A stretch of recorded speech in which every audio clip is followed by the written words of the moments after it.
Ladies and gentlemen, it's time for Adventures in Careerland.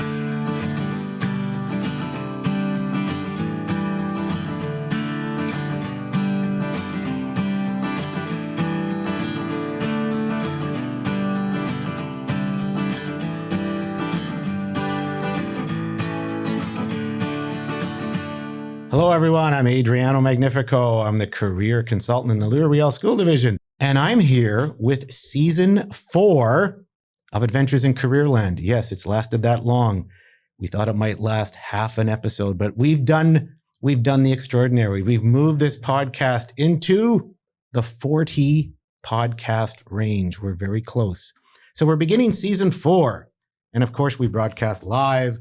Well, live right now. You'll listen to this one day, maybe in your car, far, far away in a galaxy. This will be our season 4. I'm excited. It's just with a new group of student producers, and we lost our last producers, which makes me very sad. I don't know if you've been following us so carefully, you 8 or 9 people out there, but we've started with Lily and Isabella, and they did a great job for the first season. And then we continued with Zoe and Akira, and they helped us out in season 2 and 3. And they've gone on to bigger and better things, off to the working world with this incredible set of skills they've garnered from the broadcast media program in the Riel Arts and Tech Center. And that's where we are. We're in the broadcast media program again, and we have 2 new students. And what a delight to have these 2 students. They're smart, they're interesting, they're in grade 11, and they will be the student producers for the next year, maybe the next 2 years. Maybe they'll just decide they want to throw everything away and just continue in the podcast. Maybe we'll do it from their basement one day. We don't know, but now we are with them. And these people are CJ Campbell from Glenlawn. And CJ is one of our producers. CJ, how are you? I'm doing pretty good. How are you? I'm always good. You know what? If there's darkness in a room, I will try to find that light. And today, I see these 2 bright lights in front of me. I'm excited. So CJ, the big question, this is your first podcast. What did you have for breakfast today? What I had for breakfast? I think I just had yogurt and a coffee. Oh, that's kind of boring, right? Yeah. And what I had for breakfast was spectacular. I had to ask because I had a cinnamon bun. Oh, those are good. Oh, cinnamon buns are my passion. I can eat a cinnamon bun, a sticky cinnamon bun. I don't like the cream all over them. I just like the sticky cinnamon and sugar, and I like it as it rolls down my esophagus and just fills my soul with wonder and delight. So I had a cinnamon bun. So CJ, welcome to this. Thank you. You're part of the journey. Yep. And I'm excited to have you on board. And of course, we have our other podcast, André Boisjoli, and I love French guys. I called you Yvon. You called me Yvan, which is my dad's cousin. And that's because I know him. So this is André. It's okay. Boisjoli. That's fantastic. And it's my subtle way of trying to get Yvon onto the program one day, right? Yeah. Just to remind us. Anyway, he works for Bold. Yeah. Big company in Winnipeg. Winnipeg's Google. Bold. Yeah. And André, this is your time. It is. What did you have for breakfast this morning? Well, it was pretty simple. I had a coffee, black, which CJ to this day doesn't understand. But the thing is, I do take creamer. I cheat sometimes. It's not a bad thing to put some creamer in your coffee sometimes, but... So, CJ, I think we're discovering something. This guy has lied right out of the... he's prevaricated right out of the gate, where he says he drinks black coffee, but he secretly puts cream in it. Sometimes. On rare occasions. I'm not completely against it, but the thing is, CJ doesn't understand why I would drink black coffee at all. So it's quite strange. You know what amazes me with you two right now? That you even drink coffee. I wasn't even drinking coffee at your age. Really? Grade 11. Come on. Like, that's the way the world's gone, right? We didn't drink coffee. We snuck Coca-Colas and stuff like that.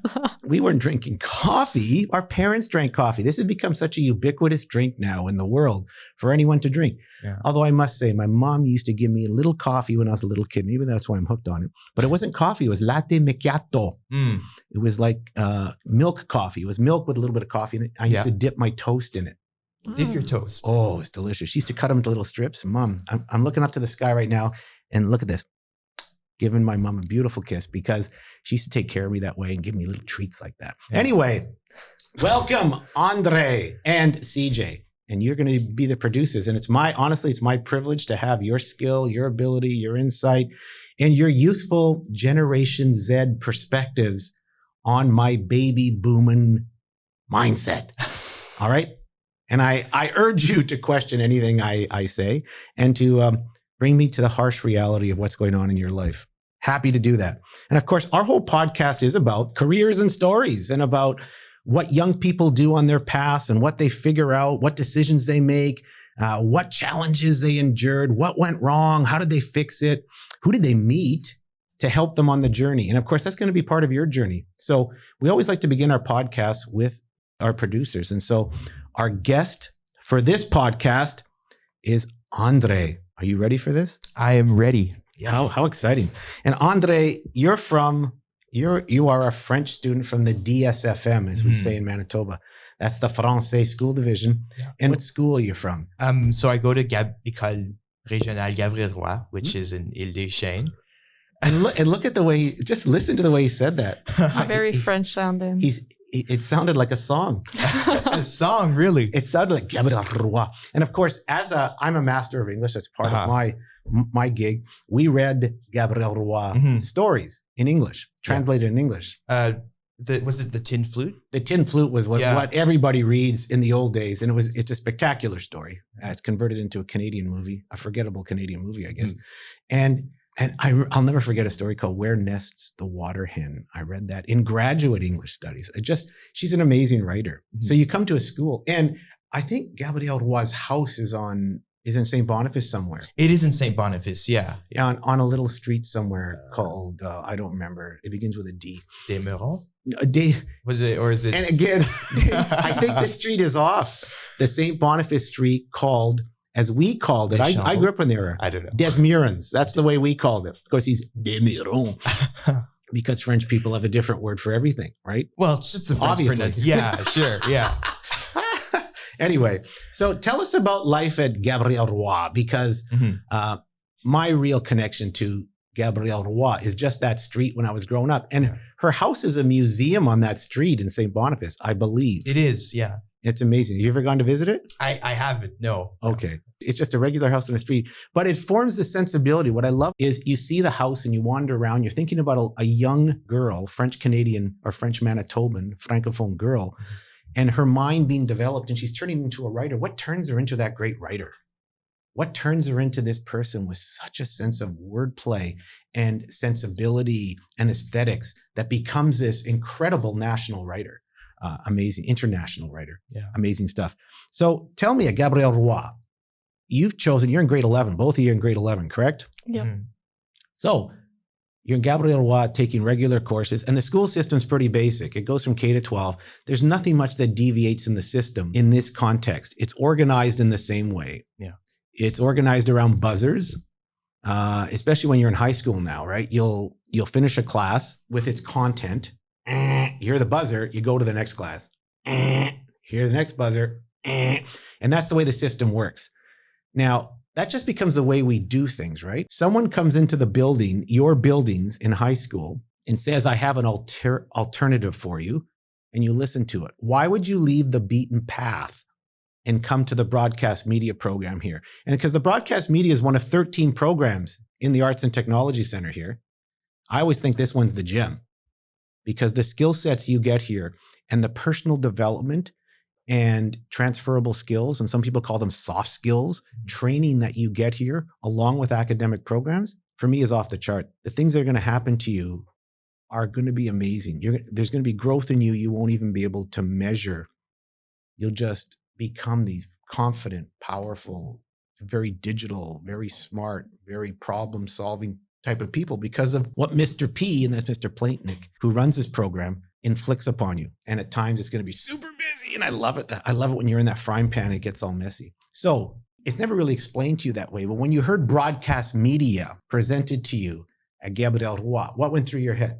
Well, actually, I think the first time I heard about ATC was we had a badminton tournament with our school. And the badminton tournament was just in the gym over here at ATC. And there was some pamphlets that I saw. And I think this was back maybe in 8th grade or something like that. and they had different programs. And the great thing is because I'm a student of the DSFM, like a partner school, it was offered to me for free, you could say, right? So I was like, oh, well, that's great. Like, so I looked into it. I took some pamphlets and I kind of forgot about it. And then I think in 10th grade, grade 10. Yeah. In 10th grade, we had a presentation and I was like, oh, now I remember. Okay. And then I had done some work with Radio Canada in the past, just doing some little, how do you call that? So basically how it would work is they wanted to have a kid who kind of was telling people, what happened around in like the Franco. So you were doing kind of a newscast. You're doing kind of a news broadcast about human, what's going on, life in the day. Yeah. And if there was any events going on in like rural Manitoba or something like that. So that's where you were on started. Radio Canada doing that? Yeah. In French. Yes. En français. It's French school. It's totally French right there, right? Like we have French immersion in Riel, but there's English in those French immersion schools. It's a combo of English and French, mostly French, because the parents are supposed to speak English. Or that's why they don't speak French. So stuff has to go home in English so they understand. In your household, there's people who speak French. Yeah. Both of my parents speak Both your French. parents speak Always French. grew up in French. My grandparents speak French on both sides, right? It's just part of the family. Yeah. So do you have, I'm thinking Christmas now because I had a friend, a dear friend, my friend Paul. He used to invite me to Réveillon. Do you have a Réveillon? Yeah. Oh, gosh. Tourtière, it's cabbage rolls sometimes. Oh, gosh. My grandma, she'll make, in French, it's called des boulettes, which is, I'm trying to find the word in English. You would know it. The meatballs and gravy. Well, let's call them meatballs and gravy. I think that's a great term. But doesn't everybody have that? Meatballs and gravy on their potatoes? Not everybody, but it's a common kind of dish. Yeah. Meatballs with gravy. Spectacular. Yeah. With the tortilla, that's a lot of meat. You like your meat. I guess so. And then, so cabbage rolls, all sorts of things. Sometimes they croissant. The croissant. Yeah. Always croissant. Did you do that at midnight? In my day, they did it at midnight. I think when we were younger, we used to do it at midnight. But, as my grandparents got older, you could say, people are falling asleep, right? Exactly. Right in their tortilla, right? Their head right in their tortilla, yeah, exactly. Right? They're so full. Yeah. Yeah. So, they're just tired too. From eating, exhausted. There's so much food. It's midnight. You're still eating at 2 a.m. Yeah, exactly. Get Grandpa out of the mashed potatoes. Yeah. But we have also desserts. It's always important. You can have a good lemon meringue pie or cherries. Delicious. Yeah. Spectacular. Yeah. So, no, I really remember that, Réveillon. So you're very close to your French culture. I would say so. Well, that's fantastic. And I love that you kept your French up. I'm telling you, my children went through French immersion and there have been opportunities that have developed in their lives because of their ability to speak French. So would you say your French is better than your English? Not necessarily. As you search for words to express your French right in front of me, yeah. Would you say? It probably is, because you speak it all the time. But you're fluent in both. I get it. Yeah. But don't ever lose either. Like those are spectacular pieces to have. And plus it wires your brain. Poor CJ only speaks English, right? I actually went to French school when I was younger. What happened? Like French immersion or DSFM? French immersion. Okay. Well, when did you leave that? Around grade 5, I think. Why? Because my parents didn't speak French and they couldn't help me with the homework. That's what happens. My kids, I spoke a little bit of French, but more Italian.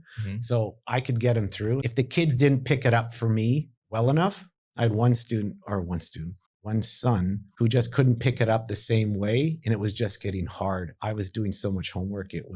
I've never learned so much doing grade 9 and 10 homework. But it was just your brain's hurting trying to translate. Where you don't have to translate. You're working effortlessly in both languages. It's spectacular. So do you speak a little French then, CJ? I know some basics. Yeah, like if I had to hold a conversation, if someone asked me for directions or something, they're probably good. Tout droit. Straight ahead. Isn't that what I said?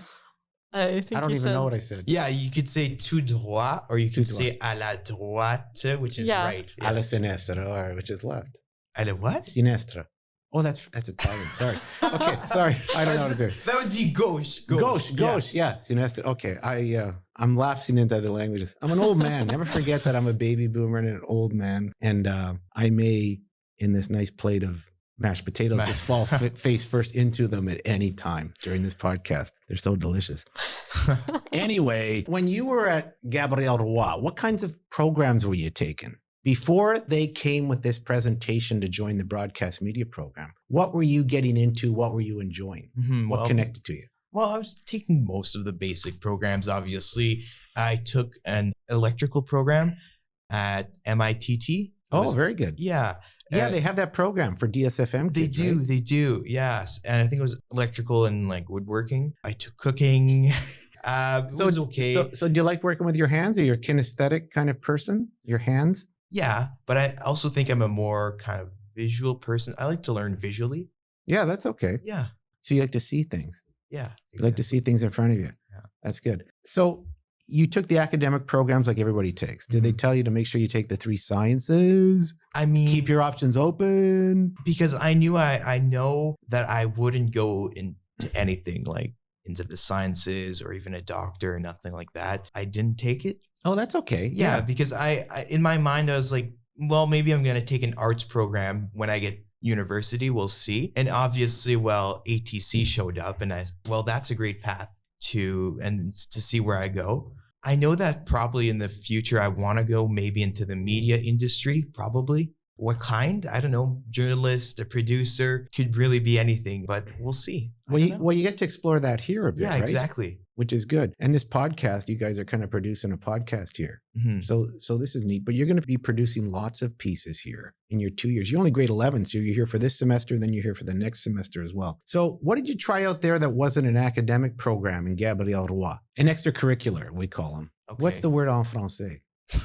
An extra class. Yeah, extra class. Class extra. Class extra, yeah. Okay. I love just how everybody's voice gets different. Class extra. It's beautiful. This language is like a song. It's like Italian. Well, at French, we speak... Che successo? Like in Italian. It's just a beautiful language, right? Well, at home, I'll speak like franglais, English, and French. A mix of both. Franglais? Yeah, that's what we call it. That's what they call it. Yeah. That means it's a combo of both. Like you're so immersed in both, your brain connects pieces of them together. Yeah. Interesting. And sometimes you make up words that are maybe the origin of the word is English, but you'll add like an A at the end. And that's a dialect thing. It is. It's a total dialect thing because when I was in Italy and I went to school in Italy for a bit, and I'd go to the deep south or I'd go to Naples or something. They'd be talking to me and I thought I knew how to talk in Italian or converse. I didn't know what they were saying to me. And then somebody told me, well, they have different words for things down here. And I went, what? What the heck? Italian's Italian, isn't it? No. So I speak a dialetto romano, a Roman dialect, another one. And there's very different, like you guys do, right? Amazing. Now, you mentioned to me you took band at one point. I did take band at one point. Why did you even try band? Was that the only elective? No, it's not. But I took band because, well, obviously, I would class myself as a pretty creative person. You know, I played guitar, piano. Do you still play all those? I do, yeah. Okay. And I was like, okay, well, I think band is an obvious choice to take. I tried out saxophone. I wasn't great, but the support I got from my teacher was outstanding. She was a super great teacher. I tried to sign up for it again. And I don't think there was enough students that signed up for the second year. So sadly, I didn't get Well, that breaks your heart, doesn't it? You finally get it going. Because that takes practice. If you want to get good at something, you have to practice. Yeah. You got to get good at it, right? And that's where, as an older guy like me, I'm thinking, how long, if I want to learn something, how long do I want to be on the learning journey? At your age, I'd be sucking it up like a sponge. But at my age, I'm thinking, I'll get you guys to produce this podcast. I don't have to learn how to do all the technical stuff anymore. I don't want to learn it. Doesn't matter to me. I guess life is short. Yeah. And I think just to get back on track, I took Spanish, though I didn't, but I didn't retain any of it. It wasn't really my passion or anything like that. I knew there was other students who were trying to really immerse themselves, changing their computer language to Spanish or something like that. But I was like, it's not really my thing. But that's okay. But you discover that's not your thing, and you don't want to do it. Yeah. And that's totally okay. But their Spanish will be in huge demand down the road. Yeah. As our neighbors to the south of us, become more and more Spanish. I think Spanish is almost their second language now down there. This will be an enormous advantage for whomever you work. And when you want to make contacts on that side of the border, expand a business. Businesses only expand when you export, right? If you just work in your own little mom and pop store, you might survive. But if you really want to get big, you have somebody in the team. I suspect someone at Bold knows Spanish pretty well. Yeah, probably. Probably. Okay. Anyway, you played a little hockey, you told me at one point, in a rec league, and you're a big Winnipeg Jet fan. Yeah. Which is kind of odd. Is anyone in your family like the Montreal Canadiens? No. You're totalement en français. Qu'est-ce que c'est?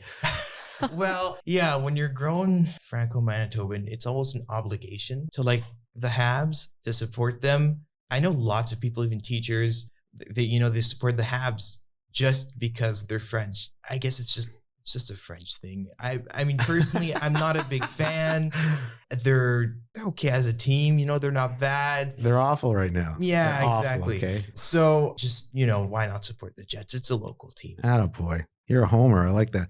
You told me you had a very interesting job where you worked for La Liberté.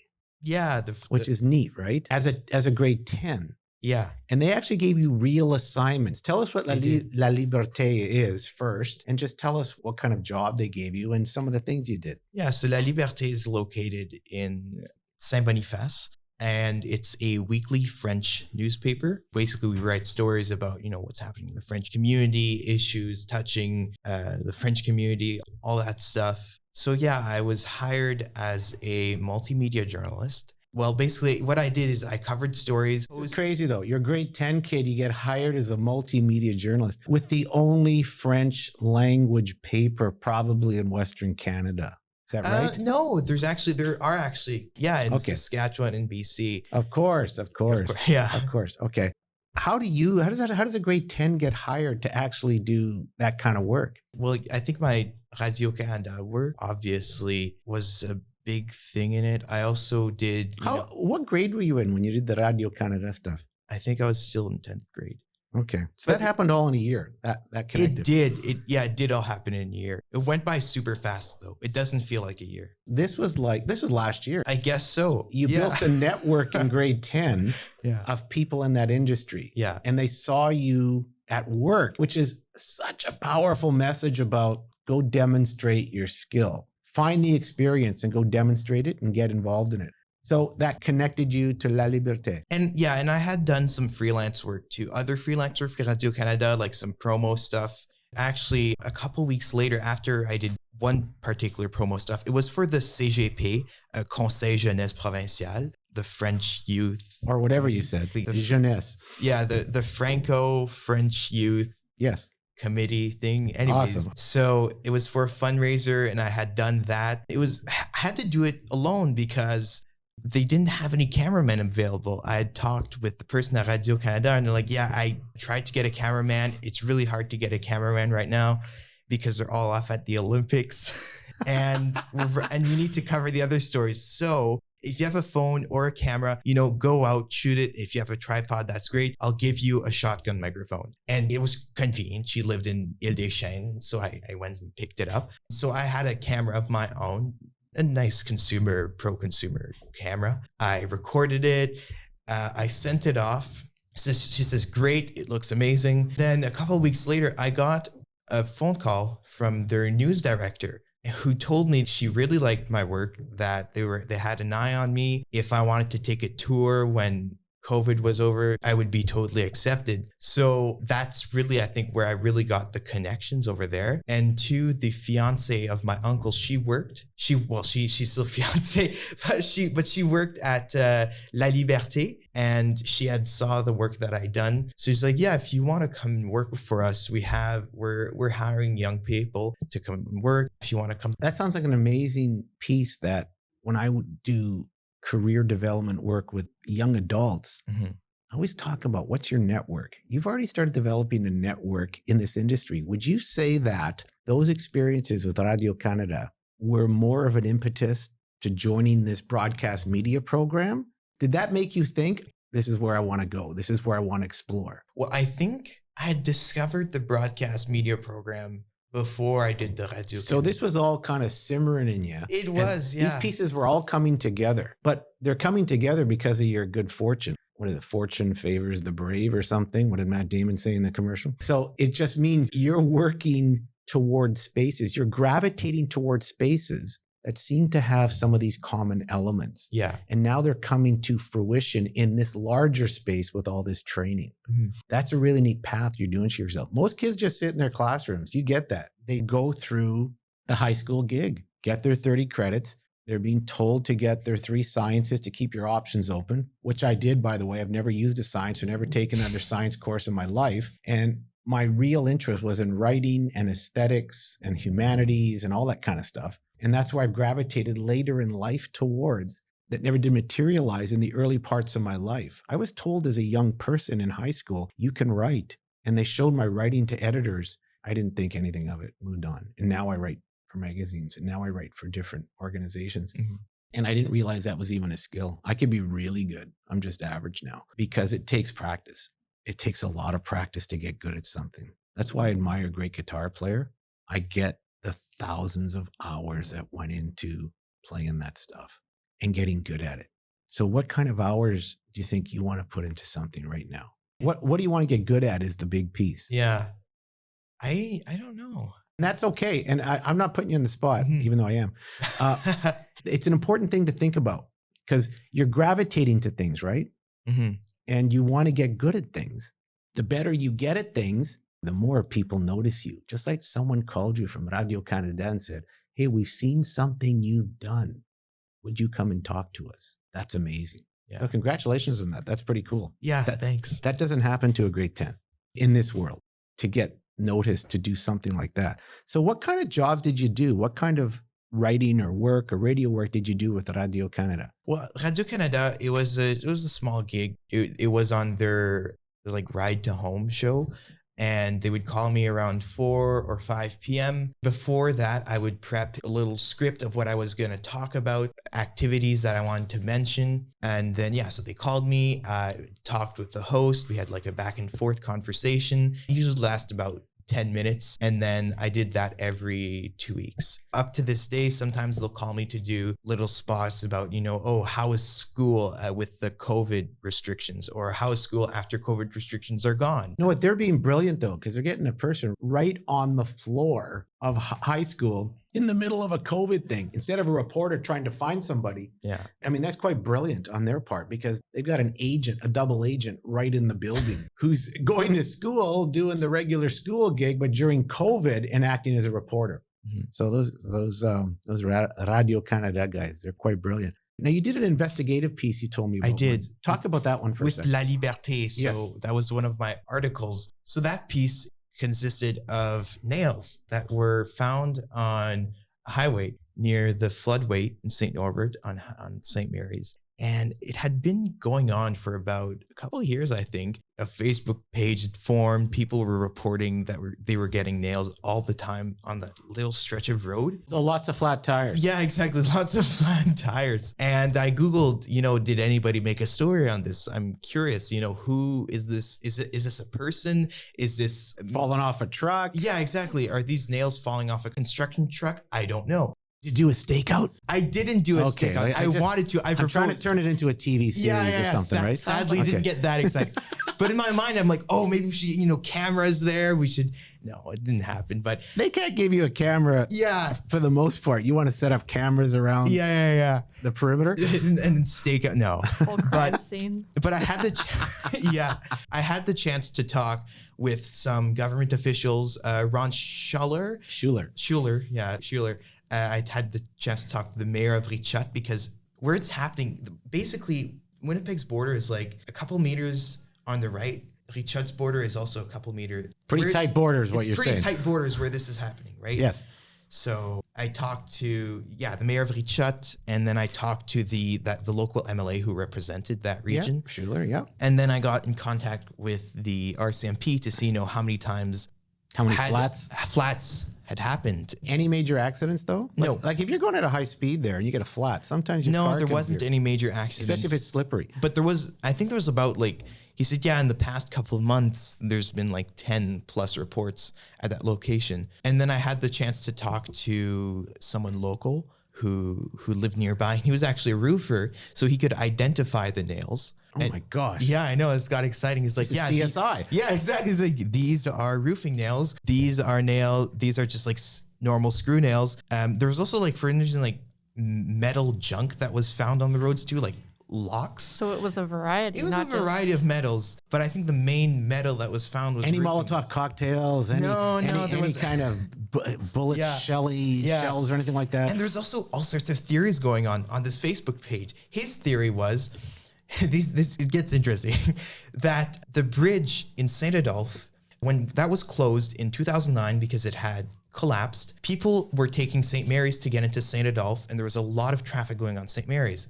He thinks that there's someone who lives nearby. I don't know how this stands up, but he thinks that there's someone who lives nearby who doesn't like the amount of traffic that's on St. Mary's and who's putting nails there to deter people. Dun dun dun. Yeah, exactly. CJ and I are on bated breath. We're on the edge of our seats. So what ultimately did you write in there? What did people get from your article? Did you solve the mystery, investigative reporter? I did not solve the mystery, but Okay. I mean, I got the information. I'm like, well, the mayor says that they're thinking of putting cameras, but because of security issues, they're not going to put cameras, and they're kind of going to leave it on the side of the table. So CJ, I'm a little disappointed. What Yeah, about you? I know. Yeah, it sounded like a full And then, beginning but, of a crime but they're scene. going to have Yes. some more security there, like municipal enforcement. That's so funny having security over a couple nails on the road. Oh, but he also said, you know, he was the mayor. He was a nice guy. He says, you know, he says he had offered his number to the residents, you know, if there was ever a problem, to call him, and he would call the highway department.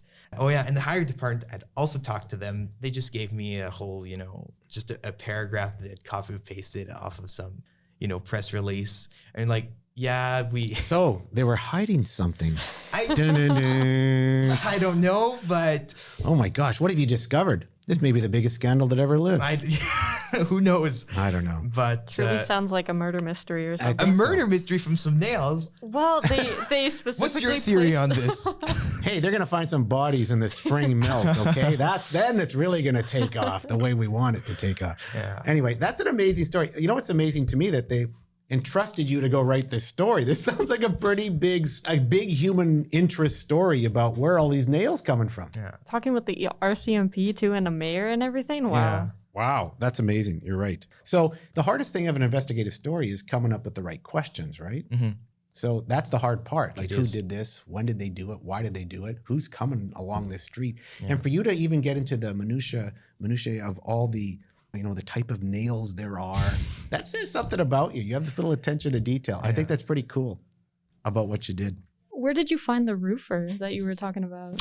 Well, he was a local resident. He was pretty active on the Facebook page, and he lives nearby. Like, his house is just a couple meters from like where it's happening.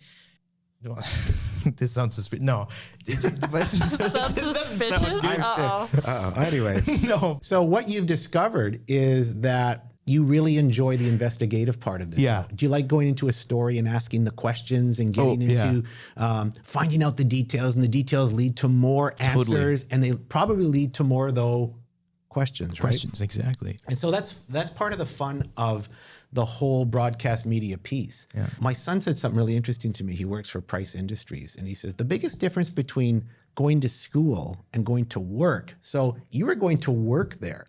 That's a work thing. It was a 9 to 5 Yes, job. you were going to work. And he said the biggest difference, and he works in air quality control and different pieces. He's an engineer at Price. The biggest issue, the difference and the learning that has to go on when you go to school, high school, and then maybe university. He was in an engineering program. And going to work for an engineering company is nobody gives you the questions anymore. You have to come up with your own questions. And that's the biggest thing he learned. I thought that's really great advice and a great piece of information for students. So you always get the math question in class. In his work, he has to figure out what the math question is and identify the problem, because people come to him often with something to solve. And his point to me was, it's my son Alec, he says, they're asking the wrong question, usually. And his job is to figure out what the actual question is most of the time. If you can do that at this age, in this space as a broadcast media student, you will be in hot demand. because the world's full of problems to solve as long as you know what they are and where they are, and then think about ways to solve it. The biggest issue for me all the time is, and I like what you're doing, Andre, you're on a good road here, and it sounds like you're on a really neat path to discovering about yourself and your potential. And you've had some crazy experiences there where you're discovering pieces of yourself. You're still trying to figure out what they mean and how you're going to move forward with them. That's good stuff. I always say to students, that's fantastic. Never even worry about where that's going. Just follow it and let your nose. Some people say you have to follow your passion. I'm not about passion. Just follow your nose. Like a bunny. Okay. Did I make the bunny nose? You did, yeah. Okay. Follow your nose and watch where it takes you based on curiosity and insight and things where you're interested. You're on that path. I really like that you're on that path. You're following your nose and keep following it. The fact that you chose this, all your buddies are still at Gabriel Roy. What left them all there?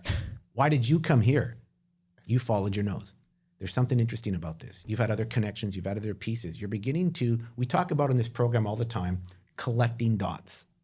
You collect them so that you can connect them later. And that was our last podcast host said it drove him nuts, but he got it at the end because all the dots he collected, boy, he sounded really focused and purposeful by the end of it, because the reflection of those dots you collect lead you to spaces that are purposeful and a really neat fit for you in clusters that work. So it's really neat. Didn't mean to pontificate on that. You're the first guy, you're the first guest. How exciting is that? Hey, and just a last thing, any mentors in your life? Any people had a big influence on you? Yeah, I mean, obviously, my dad, I think he's the one who drove me more into it because I'm also interested in politics, and politics kind of goes with news and stuff. Gosh, we didn't even get to that. But no, we did. That's connected to journalism. That's connected to the broadcast media industry, right? Yeah. So that's something down the road to think about too. My dad, obviously the people at La Liberté, who, taught. That's a lot of confidence they're showing in you. Yeah. Let's send the kid out. I mean, sometimes. Oh my gosh. Without the camera. Like that's crazy to me. Yeah. But it shows how much they trust you. That's an amazing thing. You're already developing and building trust. Boy, that's an amazing thing at your age. Keep it going. Yeah, and obviously the people at La Liberté, lots of editing had to go into my work, obviously. Yep. My first time, writing stuff. By the end, I got better. I improved greatly, in my French writing skills. Always something that I'd like to improve on. Well, you have to. The beauty of that is students learn. Like you people will learn this. When you have to do it and there's a purpose for it, you're amazed at how suddenly good you can get at things. Yeah. I was working with a student, they said he can't read very well, but he'd like to work on cars. But he had to look up car manuals. It's funny how quickly that kid learned how to read a car manual because he was so interested in working on the car and he needed the manual information, which is a bookish kind of thing. It's not just a one pager. Half the time these things are big when you're working on a car with 8,000 parts. When you're interested in something, it's amazing how quickly you become good at it, how quickly you learn it, and how quickly the student builds confidence. For me, the superpower is confidence all the time. So it sounds like you guys are building confidence, especially you, Andre. You're building some confidence. And you got some mentors. If you were looking back, if you were in your class back at Gabriel Roy, what cheap advice would you give to those people in those desks? Cheap advice? about how to move forward and to work your path a bit. Yeah. I mean, I know lots of students they're scared about their financial situation when they get out of school. That's a huge one. I ask students all the time. Yeah. The number one issue for students is money, right? Well, what would you say to them about that issue? Well, I would say just don't focus your career on how much money you're going to make. Don't become a lawyer just because you're going to make money. Like, you can become a lawyer if you're really passionate about it. There are people who love lawyering, who love the law. And if you're into that, do it. But don't do it just because you want money. Because, you'll have the money in life, but you won't necessarily be happy with the career choices. You can have a better quality of life if you choose a path that you like, or maybe a path that maybe you actually have interest in. You'll just be happier with your life in the long run. And I think that's what matters. Oh, what? Listen to you, CJ. He sounds like an old man. I'm not sure. Yeah, He's been in the path forever. with those wise words. Wise words. That's right. The wisdom. I like that. So that's awesome. that's my cheap advice. Yeah. It's cheap advice. It is. It is cheap advice. And so next time you go back there, you have to go back there for a semester at the end, right? Yeah. Yeah. You can pontificate. Choose the right path. Yeah. Make sure you like what you're doing. Who threw that? Who threw that at me? I hope that doesn't happen. Don't use the old voice though. Yeah. Don't use the old voice. That's my voice. What are you talking about? The old voice. It's just there's an ageism thing going on here. I'm happy with it because I like who I am, but that's okay. That's all okay. Hey, you know what? I've had fun. Did you guys have fun in your first podcast? I did. Yeah. This is really neat. We got to know a lot about you, Andre. You're the producer. And next week in podcast 2 of season 4, we're going to talk to CJ. Yeah. So you put a little pressure on CJ because of all these interesting things you've done, but I have no doubt she will have an interesting life to share with us as well. So, ladies and gentlemen, that's it for our podcast, season 4, podcast number 1 of Adventures in Careerland. Stay safe. We'll see you next time. Bye. Bye-bye.